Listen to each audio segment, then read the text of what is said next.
இசைஞானி இளையராஜா சார் அவர்களுக்கும் உலகநாயகன் கமல் சார் அவர்களுக்கும் என் நண்பர் வெற்றிமாறன் அவர்களுக்கும் என் செல்லம் பாரதி ராஜா சார் அவர்களுக்கும் மற்றும் வாழ்த்த வந்திருக்கும் அனைவருக்கும் என்னுடைய வணக்கம்.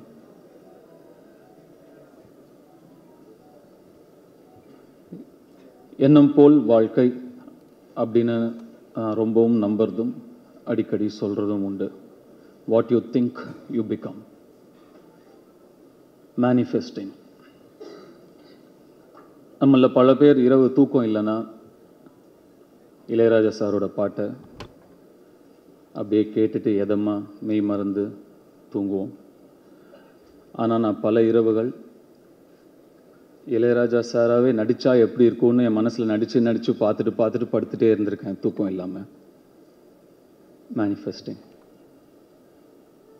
நான் 2 பேருடைய வாழ்க்கை வரலாறு தான் நடிக்கணும்னு ரொம்ப ஆசைப்பட்டேன்.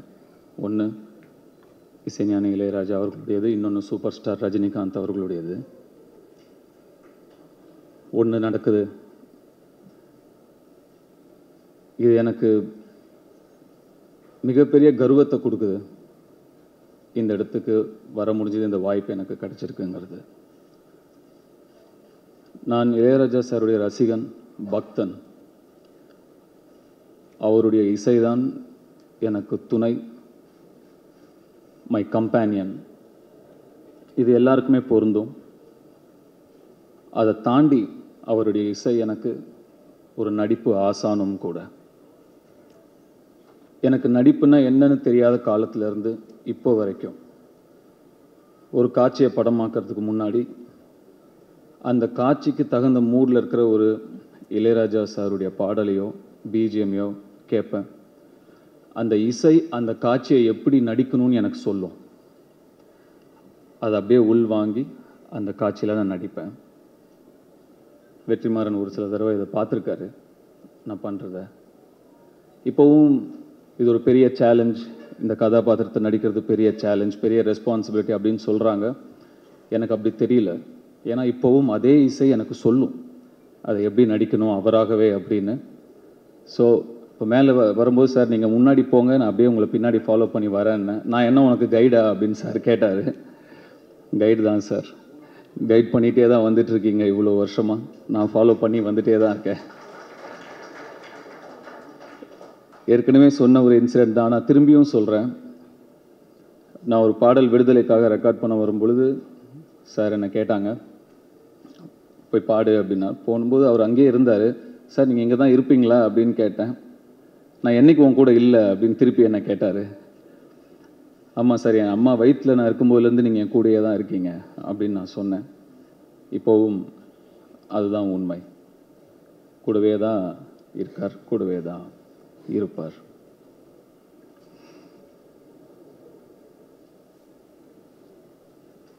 நிறைய விஷயங்கள் பேசணும்னு நினைக்கிறோம். ஆனால் நம்ம முன்னாடி நிறைய பேர் பேசுறதுனால நிறைய பாயிண்ட்ஸ் நம்ம யோசிச்சுட்டு வந்துடுது, போயிடுது. வெற்றி ஒரு சில விஷயங்களை அப்படியே போகிற போக்கில் அடிச்சிட்டாரு.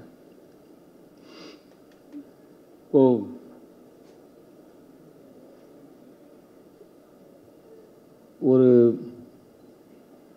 ஆர்டிஸ்டாக நான் எனக்கு கிடைச்ச ஒரு மிகப்பெரிய அங்கீகாரமாக நான் நினைக்கிறேன். அந்த அழைப்பு இளையராஜா சார் கிட்ட இருந்தே எனக்கு வந்தது. இன்னும் எனக்கு ரொம்ப சந்தோஷத்தையும் நெகிழ்ச்சியையும் எனக்கு கொடுக்குது.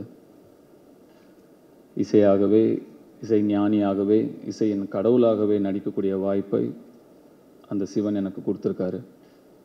அதை நினச்சி ரொம்ப நெகிழ்ச்சி அடைகிறேன்.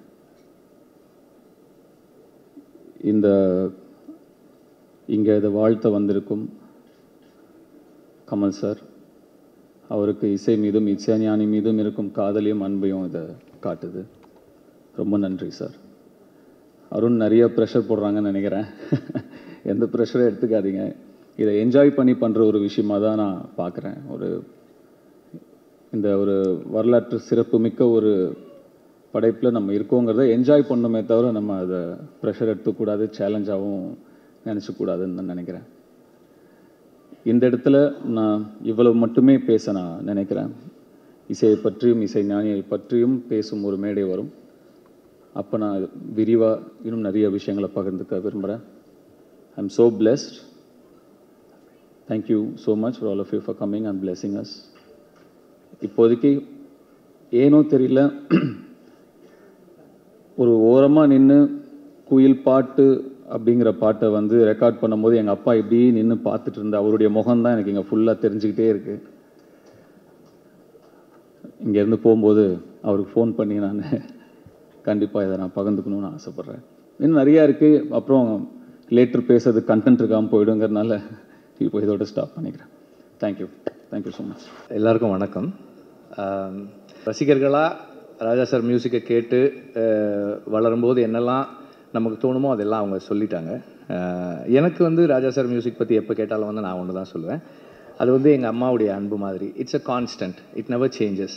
நமக்கு வாழ்க்கையில் நிறைய என்னென்னவோ மாற்றங்கள் வந்தாலும் அவர் மியூசிக் நமக்குள்ளே ஏற்படுத்துகிற அந்த உணர்வு வந்து எப்போதும் அப்படியே தான் இருந்திருக்கு. ராஜா சாரோட பழகிறதும் ஒர்க் பண்ணுறதும் வந்து இது அவர் சொன்னதுக்காக சொல்கிறேன், நான் ரங்கராஜ் சொன்னதுக்காக சொல்கிறேன். அவ்வளோ இலகுவாக, அவ்வளோ எளிமையாக, எந்த விதமான கான்ஃப்ளிக்டோ ஒரு மிஸ் அண்டர்ஸ்டாண்டிங்ஸோ அல்லது கன்ஃபியூஷன்ஸோ இல்லாமல் நீட்டாக ஸ்மூத்தாக அவ்வளோ ஃப்ரெண்ட்லியாக இருக்கும். ஃப்ரெண்ட்லின்ற டேர்ம் நான் ஏன் யூஸ் பண்ணுறேன்னா, he treats me as an equal. ஒரு டைரக்டரை அவர் அப்படி தான் பார்க்குறாரு. அவர் முதல் படத்துக்கு மியூசிக் பண்ணும்போது எனக்கு 1 வயசு. ஸோ ஆனால் என்னோட அவர் பேசும்போது படம் பார்த்துட்டு என்கிட்ட சொன்னார், நான் சஜஷன்ஸ் சொல்லலாமா அப்படின்னு கேட்டார். அவர் அது என்கிட்ட அப்படி கேட்க வேண்டிய அவசியமே கிடையாது. சார் சொல்லலாம் சார் அப்படின்னு கொஞ்ச நேரம் ஒரு 2-3 லைன்ஸ் பேசினார். பேசிட்டு நான் கரெக்டாக சொல்கிறேன்னா am I in the right track அப்படின்னு கேட்டார். எஸ் சார் கரெக்டாக இருக்குது சார், கண்டினியூ பண்ணட்டுமா அப்படின்னாரு.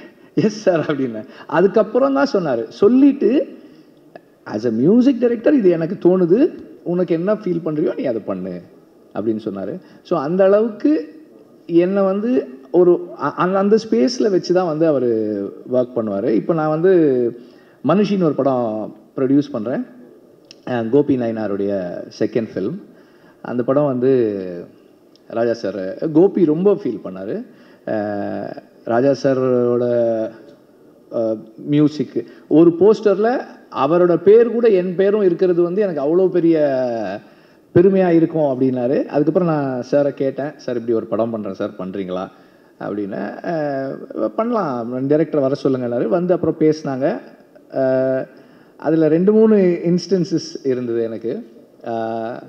இதை நான் சொல்கிறது எதுக்குன்னா, ஒரு கம்போசராக அவருடைய ஒர்க் ஒரு வேலை செய்கிறாரு, அதுக்கும் அவருடைய பர்சனல் லைக்ஸ் டிஸ்லைக்ஸ் அண்ட் ப்ரிஃபரன்சஸுக்கும் எவ்வளவு டிஸ்டன்ஸ் வச்சுக்கிறாரு அப்படின்றதுக்காக தான். அதில் அதோட எண்டில் ஒரு வசனம் வரும். எனக்கு அது சார் அந்த எண்டில் ஒன்று இருக்குது சார், நீங்கள் பாருங்கள், பார்த்துட்டு சொல்லுங்கன்னு. படம் பார்த்தாரு, எதுவுமே பேசலை அதை பற்றி. பிகாஸ் அவருடைய பிலீஃபுக்கு ரைட் ஆப்போசிட்டாக ஒரு ஸ்டேட்மெண்ட்டில் படம் முடியுது. இப்போது ராஜா சார் மியூசிக் பண்ண எனக்கு என்ன இருக்குன்னா, ஐயோ இது எப்படி சார். அப்புறம் கேட்டேன், சார் இது உங்களுக்கு இது அந்த கடைசியில் வர்றதா அப்படின்னாரு. ஆமாம் சார், அந்த அந்த அந்த ஒரு லைன் அப்படின்னா அது பண்ணிடலாம் அப்படின்னாரு. ஒன்றுமே சொல்லலை. அதுக்கு ரொம்ப பியூட்டிஃபுல்லாக ஒரு மியூசிக் கம்போஸ் பண்ணி அதை பண்ணார். அப்புறம் அதில் ஒரு ஒரு ஒரு போலீஸ் ப்ரொசீஜரல் சீன். அது ஒரு சாதாரண ஒரு போலீஸ் ப்ரொசீஜர். அது வாங்க உட்காருங்க, இதை பண்ணுங்கள் அதை பண்ணுங்கள், அப்படி ஒரு சீனு. அந்த சீனை ராஜா இது அவரோட ஒர்க் பண்ண எல்லாருமே சொல்லியிருக்காங்க, நானும் சொல்லணுன்றதால இதை சொல்கிறேன். அது வந்து ஒரு அவ்வளோ ஒரு ஒரு ஹியூமன் ஸ்டோரியாக மாற்றுறது இருக்கு இல்லையா. ஒரு அந்த மியூசிக்கினுடைய பவர், அந்த மேஜிக். அப்புறம் ராஜா சார் பேக்ரவுண்ட் ஸ்கோர் பண்ணும்போது நம்ம போய் உட்காந்து பக்கத்தில் பார்க்குறோம். அவர் ஏதோ பண்ணிகிட்டே இருப்பார். இது இப்போ ப்ளே பண்ணி நான் ரெக்கார்ட் பண்ணிகிட்டே இருப்பேன். அவர் பண்ணுறதெல்லாம் வீடியோவில் எடுத்துகிட்டே இருப்பேன். அவர் பண்ணுற ஈஸ் பார்க்கும்போது நமக்கு என்ன தோணுன்னா, இது ரொம்ப ஈஸி போல் இருக்கே இது. அவர் உட்காந்து அப்படியே பண்ணுவார். இப்போ ப்ளே பண்ணு, அப்படி ஒரு மெஸ்மரைசிங்காக இருக்கும். ஓ இவ்வளோ ஈஸி தானே, நம்ம பண்ண கூட பண்ணிடலாம் போல் இருக்கே அப்படின்ற மாதிரி எஃபர்ட்லெஸ்ஸாக ஒரு மியூசிக்கை கொண்டு வந்து ஒரு சாதாரண காட்சியை அப்படி மாற்றக்கூடிய ஒரு ஒரு மெஜிஷியன், மியூசிஷியன்றதோட ஒரு மெஜிஷியன் தான் என்னுடைய பார்வையில், நான் அவரை பக்கத்தில் இருந்து பார்த்ததில்ல. அதே மாதிரி பல பேர் சொல்லியிருக்கிற அதே விஷயந்தான். இப்போது விடுதலைக்கு வந்து ஒரு சாங் அப்படின்னு கேட்டால் 2 டியூன் நல்லாயிருக்கு, இன்னொன்று பண்ணலாமா, இன்னொன்று பண்ணுறாரு, அதுவும் நல்லா, ஒரு 5 டியூன் பண்ணிட்டார் ஒரு சாங்குக்கு. அப்போ ஒரு சாங் இருக்க வேண்டிய இடத்துல 3 சாங் ஆயிடுச்சு படத்தில். அந்த மாதிரி என்னை வந்து அவ்வளோ தனக்கு அவ்வளோ நெருக்கத்தில் அலோவ் பண்ணி he is letting me see himself, அவரோட பேசுறது, அவர் எக்ஸ்பீரியன்ஸஸை ஷேர் பண்ணிக்கிறது, இதெல்லாம் அவ்வளவு என்ரிச்சிங்காக இருக்குது எனக்கு as a person. And as a film maker அவர் அந்த ஒரு ஃபில்மை அண்டர்ஸ்டாண்ட் பண்ணிக்கிறது, அப்ரோச் பண்ணுறது, and way he treats background score for a film. ஒரு சீன் பார்த்துட்டே இருந்தார், அவர் நோட்ஸ் எழுத ஆரம்பிக்கும் போது சொன்னார், அந்த சீன் ரொம்ப நல்லா இருக்குது, அதனால் அதை அப்படியே விட்டுருவோம், மியூசிக் வேண்டாம் அப்படின்னாரு. இதெல்லாம் வந்து எனக்கு நார்மலாக நம்ம இது வரைக்குமான அனுபவம் வந்து ரொம்ப நல்லாயிருக்கு, நம்ம இன்னும் நல்லா ஒரு மியூசிக் பண்ணணும் அப்படின்றது ரொம்ப நல்லாயிருக்கு. Let us stay away, let us give the space for silence அப்படின்றது, இதெல்லாமே வந்து ரொம்ப ஸ்பெஷலானது. These are all my personal experiences.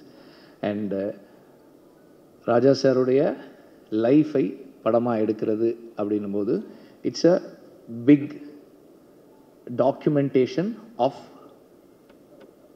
A nation. இந்த நாட்டினுடைய அவர் ஒர்க் பண்ணிக்கிட்டு இருக்க இந்த 40+ இயர்ஸ் ப்ளஸ் அவர் அந்த பாயிண்ட்டுக்கு வர்றதுக்கு முன்னாடியான 40 இயர்ஸ், இவ்வளவு காலங்களையும் ஒரு நாட்டினுடைய வரலாற்று பதிவாக அவருடைய இசையில் நாம் கொண்டு வந்து சேர்க்குறோம். Because film music is our bookmarks of life. ஒரு பாட்டை கேட்டால் ஒரு அனுபவம் வரும். எனக்கு வந்து தேவர் மகன் சாங் கேட்டால், நானும் என் ஃப்ரெண்டும் வந்து ஒரு ராணிப்பேட்டிலேருந்து வெள்ளூர், எனக்கு அப்போ ஜாண்டிஸு, வீட்டில் உட்கார வச்சுருந்தாங்க, எங்கள் அம்மாவுக்கு தெரியாமல் சைக்கிள் எடுத்துக்கிட்டு போனோம். அங்கேருந்து போய் அந்த படத்தை பார்த்துட்டு திருப்பி வந்தோம். எனக்கு அது ஞாபகம் வரும், தேவர் மகன் சாங். ஸோ என்னோடய லைஃப்பில் முக்கியமான events, I mean not my own life but everybody's life, நமக்கு ஃபில்ம் மியூசிக் வந்து லைஃப்பை, ஈவெண்ட்ஸை, பர்சனல் ஹிஸ்ட்ரியை மார்க் பண்ணுற புக் மார்க்ஸாக இருக்கிறது வந்து ஃபில்ம் மியூசிக் நமக்கு.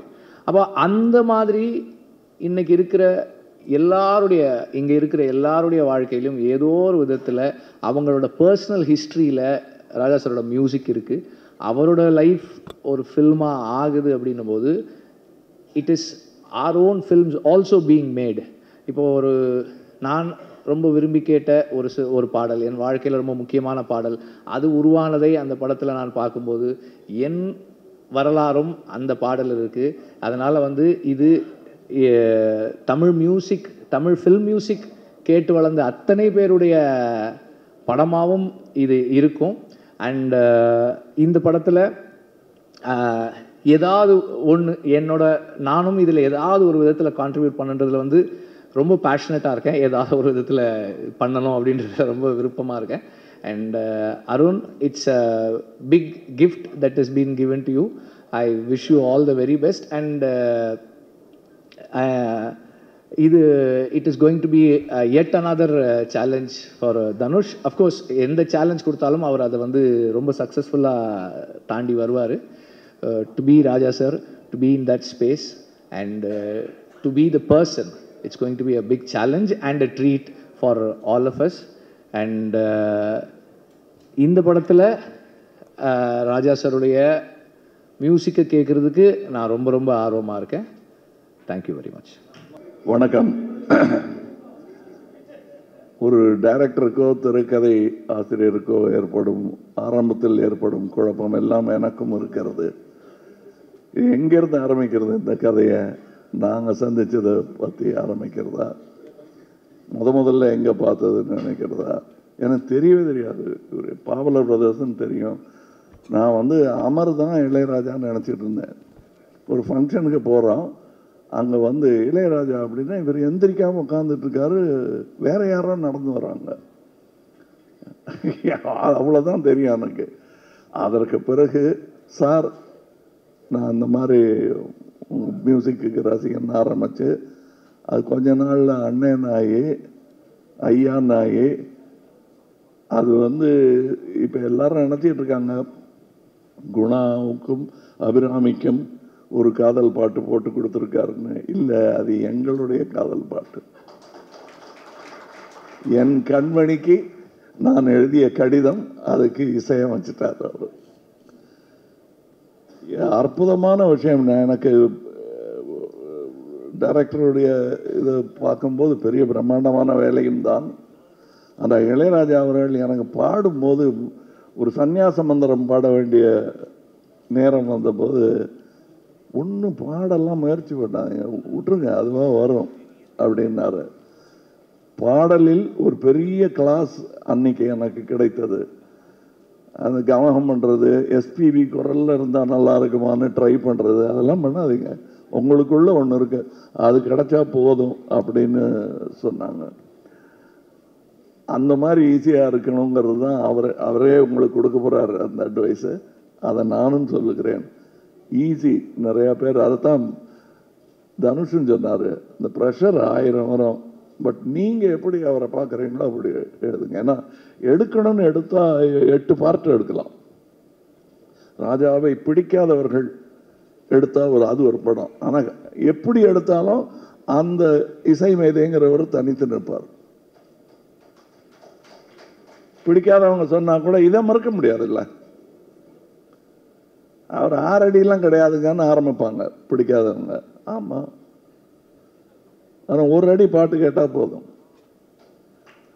அந்த மாதிரி நாங்கள் இப்போ கூட பேசிகிட்டு இருந்தோம். அதில் இப்போ பொறாமை பிடித்தவர்கள், நல்ல வேளை எனக்கு இசையில் புரியும் அவ்வளோதானே தவிர பெரிய பேராசை ஒன்றும் கிடையாது. அதனால் எனக்கு அவர் மேலே பொறாமையே கிடையாது. அவர் செய்கிறதெல்லாம் நானே செஞ்சிட்ட மாதிரி சந்தோஷம் எனக்கு. அதாவது எங்கள் அப்பாவுக்கு பாடவே வராது. சரிகம பதனிசாவை சானிதப்பா மகரிசான் பாடக்கூடிய அளவுக்கு தான் சங்கீதம் தெரியும். ஆனால் ரசிப்பார். அவர் தான் நாங்கள்லாம் பாடணும், இப்படி எனக்கு வரல உனக்கு வரணும், வருது உனக்கு கற்றுக்க அப்படின்னு சொன்ன மாதிரி எங்கள் அப்பாவுடைய நிலையிலிருந்து தான் நான் இவரை பார்க்குறேன். நான் எனக்கு வராதெல்லாம் இவருக்கு வருது. அதைத்தான் பாரதி ராஜா சொன்னார். எப்படி இது அப்படின்னு ஆச்சரியப்பட்டுக்கிட்டே வருடங்கள் கடந்து விட்டன. வெவ்வேறு ஆங்கிள் இருக்குங்க இவரை பற்றி. இவங்க கூட வேலை பார்த்தவங்க சொல்கிற ஒரு கதை, மியூசிஷியன்ஸ் சொல்கிற கதை, இசையெல்லாம் தெரியாமல் வாழ்க்கையில் இளையராஜாவை தன்னுடைய டைரியாக யூஸ் பண்ணுறவங்க சொல்கிற கதை. எனக்கு கல்யாணத்தும் போது இந்த பாட்டு, நான் எனக்கு முதல் குழந்தை பிறந்த போது இந்த பாட்டு அத்தனை பேரும் அதை பேசுகிறாங்க. ஒரு நான் இப்போ எல்லாரும் சொல்லும்போது இவர் வாழும் காலத்தில் நான் இன்று பிறக்கவே இல்லை என்றாலும் இன்னும் ஒரு 100 வருஷம் கழித்து பிறந்திருந்தாலும் அவர் வாழும் காலத்தில் தான் வாழ்ந்திருப்பேன். ஏன்னா அவருங்கிறது இசைதான் அப்பவும் இருக்கும். அதுக்கு ஒரு உதாரணம் சொல்லணும்னா, நானும் அவரும் ரசிக்கும் ஒரு அமேடியஸ் மோசார்ட் என்ற படத்தில் ஒரு வைவோதிக மியூசிஷியன் ஒருத்தர் இருந்திருப்பார். யாரும் இப்போ அந்த காலத்தில் பெரிய ஆளுங்க அவர் அப்படின்னு சொல்லி அவர் உட்கார்ந்துருப்பார். அவர் மனநிலை சரியில்லாமல் உட்கார்ந்துருப்பார். அவரை பார்க்க ஒருத்தர் போவார், நீங்கள் பெரிய மியூசிஷியன்னு கேள்விப்பட்டேன், நான் பெரிய மியூசிக்கெல்லாம் போட்டிருக்கேங்க, எனக்கு கம்போசர் அப்படின்ட்டு வாசிப்பார். இது நான் போட்டது. அப்படியா, கேட்டது இல்லையா? இல்லைங்க, இன்னொன்று பார்த்துக்கிறேன். இன்னொன்று வாசிப்பார், ரொம்ப நல்லா இருக்குங்க, கேட்டிருக்கீங்களான்னு. இல்லை அப்படின்னு கொஞ்ச நாள் மறைச்சிட்டு இன்னொன்று வாசிப்பார், கூடவே சேர்ந்து பாடுவார். ஓ, இந்த பாட்டு நீங்கள் போட்டது தானா? நோ, தட் வாஸ் மோசார்ட் அப்படின்னு. அது இன்னொருத்தனுடைய பொறாமை அதில் கொந்தளிக்க அங்கேருந்து ஆரம்பிக்கும் படம். தட் இஸ் இளையராஜான்னு சொல்றதுக்கு 1000 மியூசிஷியன்ஸ் இருக்கணும். அந்த மாதிரி எனக்கு இப்போ நான் தான் சொன்னேன், சாயங்காலம் ஒரு ஃபங்க்ஷன் இருக்கு, எல்லாரும் மனம் விட்டு பேசினான்னா நீங்கள் நேராக இங்கேருந்து அங்கே தான் வர வேண்டியிருக்கும் அப்படின்னு சொன்னேன். Once again to the director நான் சொல்கிறது, உங்கள் பார்வையில் உங்களுக்கு சொல்லணும்னு தோன்ற அந்த நிஜத்தை சொல்லுங்கள். ப்ரெஷர் எடுத்துக்காதீங்க. ஏன்னா இந்த படம் இசைஞானி இளையராஜாவை பற்றிய படம் மட்டும் இல்லை, பாரத் ரத்னா இளையராஜாவை பற்றிய படம். இது வாழ்த்துல டிமாண்ட், எங்களுடைய டிமாண்ட். இதுலேயே கொஞ்சம் பாஷையெல்லாம் கம்மியாக இருக்குது. தமிழ், தெலுங்கு, மலையாளம், கன்னடா, ஹிந்தி. இன்னும் இந்தியாவிலேயே இன்னும் நிறைய பாஷை இருக்குது. அத்தனையும் சேர்த்து அவையிலெல்லாம் இந்த கூட்டிகிட்டு போவார் இவர். இப்போ சொன்னார் இல்லையா தனுஷ், எனக்கு வழி நடத்தும் என்ன, உங்களை அவர் இசை வழி நடத்தி ரோடு போட்டு கொடுத்துருவோம். உங்களுக்கு எல்லா ஊருக்கும் போகலாம், போக வேண்டும். நான் எனக்கு பொறாமையே கிடையாது. அதான் நான் சொன்னேனே, சார்னு ஆரம்பித்து, அண்ணன் ஆரம்பித்து, ஐயான்னு ஆரம்பித்து, இப்போ வித்தியாசம் இல்லாமல் அவருக்கு பாராட்டு வரும்போதெல்லாம் எனக்கு வருவதாக எனக்கு தோன்றும். அப்படிப்பட்ட ஒரு பாராட்டு விழாவாகத்தான் நான் இதை எடுத்துக்கொள்கிறேன். இதில் இன்னும் நிறையா சொல்வதற்கான விஷயங்கள் எனக்கு இருக்கிறது. ஆனால் இதற்கு பிறகு இசை வெளியீட்டு விழா, பிரீமியர், வெற்றி விழா, நிறைய வாய்ப்புகள் இருக்கிறது. அங்கேயெல்லாம் பேசுவதற்கு நிறைய இருக்கிறது. பேசலாம். வாழ்த்துக்கள். வணக்கம். என் இனிய தமிழ் மக்களே,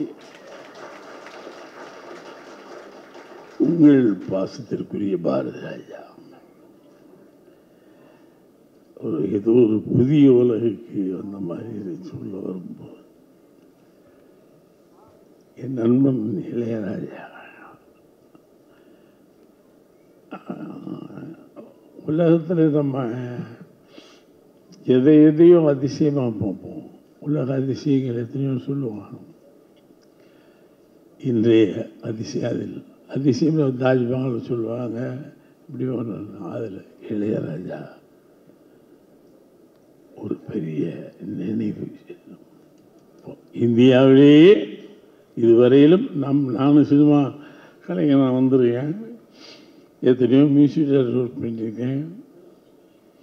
ஆனால் அவனை சைல்ட்ஹுட்லேருந்து நான் கூடவே வந்தேன். அது என்ன சக்தியோ அவனுக்கு, அவன் கண்ணை பாருங்க, ஒரு பவர்ஃபுல் ஐஸ். அந்த உதவி மூஞ்சிலேருந்து எப்படா என்னடான்னு வேணும். மேடை நாகரிகருதி நான் பேசவில்லை என்று தவறாக எடுத்து விடாது. ஏன்னா நான் இளையராஜா அவர்கள் சொல்லலாம், ஆனால் சொல்ல முடியல. அவன் தான் எனக்கு சொல்லி பழக்கம்.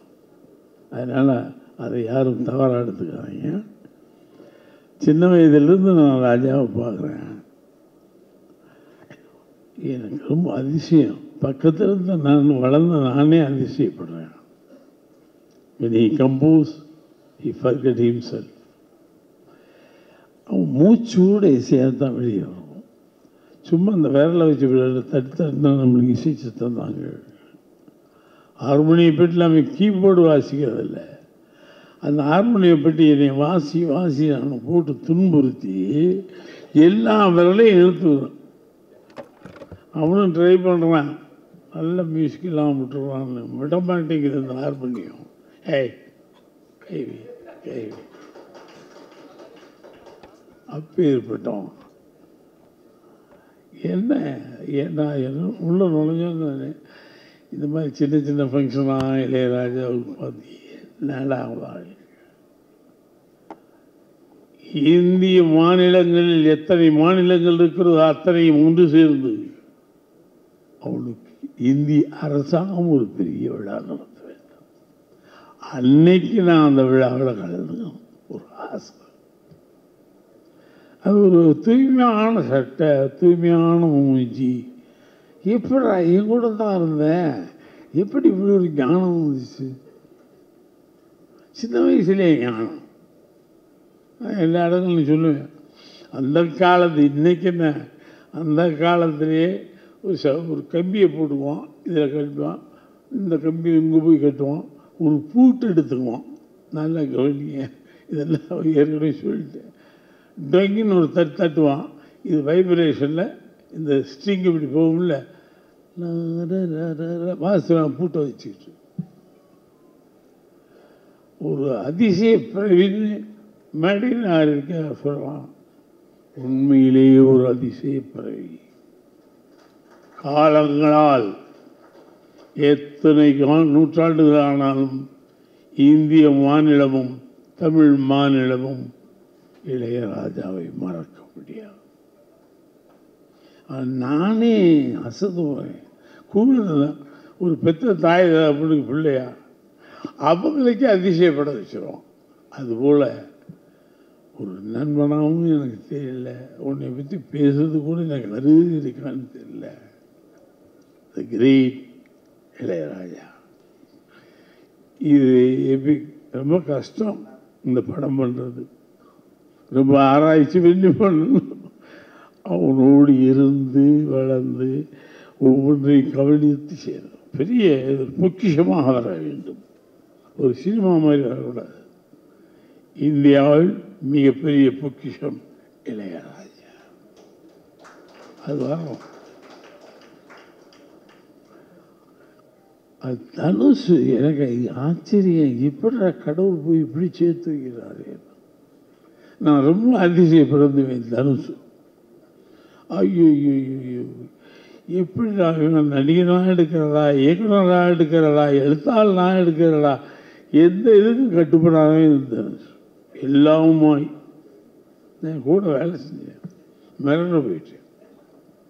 அதை மனிதாபிமானத்திலே கிரேட் சரியாக கடவுள் கொண்டு சேர்த்திருக்காரு பாருங்க இளையராஜாவின் தனுஷ்.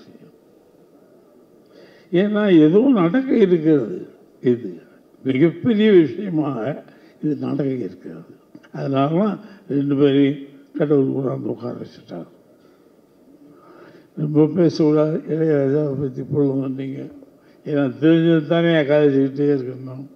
they will prove, அவங்க நிரூபித்து காட்டுவாங்க. பாரதி ராஜா என்ன, இந்த ராஜா இந்த ராஜாவுக்கு இப்படித்தான், யார் ராஜாவாக இருந்தாலே தோற்றுருவாங்க, இந்த ராஜா மட்டும்தான் ஜெயிப்போம். அது ஒரு பாட்டு ஒன்று போடுவோம், ராஜா ராஜாதி ராஜன் இந்த ராஜா தூக்காது. அது எனக்கு அப்படி போட்டேன், தூக்காது எங்கும் கூஞ்சாடணும். Great man. வெற்றிமாறனா ரொம்ப அசட்டாக நினைக்கிறது. தனுஷ் வெற்றிமாறலாம் இந்த நாட்டுடைய ஒரு பெரிய கலை உலகத்துடைய அசட். இளையராஜா வீட்டில் உட்காந்துருக்காங்கன்னா, எனக்கு இளையராஜா வீட்டில் போய் உட்காந்து பேசுறதுக்கே அவன் இல்லைங்க ரொம்ப அற்புதமாக இருக்குது அவன் கேட்பான். ரொம்ப அற்புதமாக இருக்குன்னு நம்ம சொல்லி பார்ப்போம். என்ன அற்புதம் இல்லை, பாட்டு சூப்பர். இல்லை அந்த ஓட்டுங்க என்ன தெரியும் மியூசிக் பற்றி பேசுகிறோம். நான் உனக்கு பிரமமாக பாராட்டுவேன், உனக்கு என்ன தெரியும் மியூசிக் பற்றி தெரியாதுடா. அதனால தான் such great people. கமலஹாசன் நான் வரிசையாக சொல்ல முடியாது. அவன்லாம் கலையுலகத்துடைய மிகப்பெரிய சொத்து. தண்ணி கொடுங்க போவேன்.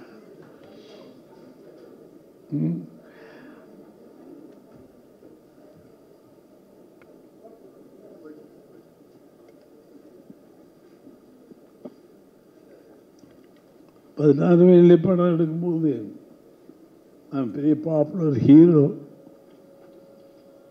மலையாளங்கள் அது இது நடிச்சுட்ருக்காரு. பாரதி ராஜா கூப்பிட்டு, எனக்கு கலைஞர் இல்லையா கூப்பிட்டு இந்த மாதிரி கேரக்டர் எல்லாத்தையும் இந்த ட்ரெஸ்ஸு இப்படி இருக்கணும், காக்கி சட்டை நுள்ளக்கா மாதிரி நடைய அவன் கொடுத்த நடதான். அதில் டென்ட்டு கடி டெங்கு அடி டெங்கு நடமா. கடவுள் நான் எவ்வளோ பெரிய பாக்கியசாலி. கமல் கூட சேர்ந்து தனுஷ் கூட வெற்றிமாறன் நான் லக்கி ஃபெல்லோ. நான் தான் அந்த 16 வயதில் ஒரு நடப்பாங்க. எவனாவது எல்லா ஹீரோ, ஒரு பாப்புலர் ஹீரோ எல்லாத்தையும் கழட்டி போட்டு ஒரு கோவம் மட்டும் தான் கொடுத்தேன். அவன் ஒன்றுமே சொல்லலை. என்ன பண்ண, என்ன கட்டணுமா இல்லை அவுத்துடணுமா சொல்லலாம். அதனால துணிச்சல் இல்லைமே கலைஞர்கள். அவனை மாதிரி துணிச்சலான கலைஞன் சாக்ரிஃபைஸ் கலைஞன் கிடையாது. ஏதோ கேரக்டர் பண்ணுறது இல்லை அந்த ஆள். அதை இங்கேயும் அந்த 10 செகண்டில் உள்ள நுழைஞ்சி நமக்கே தெரியாத ஒரு டைமென்ஷன் வரும். நம்ம இப்படி நினச்சிட்டு இருப்போம், ஆத்தாவையும் காசு விடுன்னு எப்படி சொல்லுறது, நம்ம வேறு மாதிரி சொல்லி கொடுப்போம். ஆத்தாவையும் காசு விடு போகிறேன்னு சொல்லுங்க சார், அதில் சேஞ்சஸ் பண்ணுவோமா? இந்த ஸ்லாங்கே வேறு மாதிரி இருக்கும், உச்சரிப்பு. அத்தைய பெருங்கலைஞன் இளையராஜா, கமலஹாசன், தனுஷ், வெற்றிமாறன் எல்லாமே எல்லாம் பெரிய பெரிய ஆட்களாக தான். மிகச்சிறப்பாக இந்த படம் வந்து the world record from Tamil. இந்த வேர்ல்டு ரெக்கார்டு ஃப்ரம் தமிழ் வந்து ஒரு ஜாப்பனீஸ்காரன் பார்க்கணும், சைனாக்காரன் பார்க்கணும், அமெரிக்கன்ஸ் பார்க்கணும், எல்லா பேரும் இந்த படத்தை பார்க்கணும். இது வெற்றி அடைய நான் வாழ்த்து கூற வார்த்தைகள் இல்லை. There is no words to catch and tell. என்னால் வார்த்தைகளை வசமாக இழுத்து பிடித்து சொல்ல தெரியவில்லை. இன்னைக்கு கூட உடம்புக்கு முடியல. சரி இப்போ வந்துடும். ஏன்னா இளையராஜா நான் எப்படிலாம் வீட்டில் படுக்க முடியும், எது நிற்கிறேன் நடந்தெல்லாம் காட்டிட்டு தான் வந்தேன். எனக்கு விட மாட்டேன்ட்டாங்க, நடக்க மாட்டேன், மேலே ஏறும்போது காட்டி கொடுத்துருவேன், உனக்கு உடம்புக்கு சரியில்லைன்னு. நடந்து காட்டிட்டு அப்புறம் தாங்க வந்தேன். அதே மாதிரி ஹாசினி வந்து சார் வேறு என் கடைசி மூச்சு இருக்கும் வரை சினிமாவில் நான் கிங்காக வர வேண்டும் என்று நினைப்பேன். அதனால் தயவு செய்து எந்த சூழ்நிலையிலும் பாரதி ராஜா தன்னை இழக்க மாட்டார் அப்படின்னு நினைச்சுக்க. I love this cinema. எனக்கு வேறு என்ன அறிவு ஒன்றும் தெரியாது, சினிமாவை தர ஒன்றுமே தெரியாது. அதுலேயும் போனால் தான் எனக்கு மரணம். என்னால் don't feel for me, I am okay, I am okay.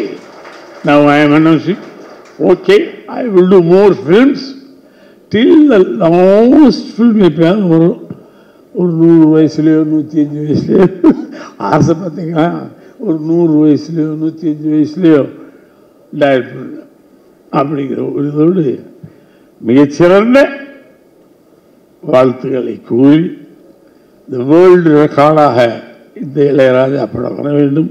அவன் அருள் மாதிரி ஒரு டைப்பான ஆள் டைரக்டருக்கானே. ஐயோ அவன் குலகாரன். ஆமாம், நீங்கள் அவன் படம் பாருங்க, குலகாரன்னு தெரியும். அற்புதமான டைரக்டர்.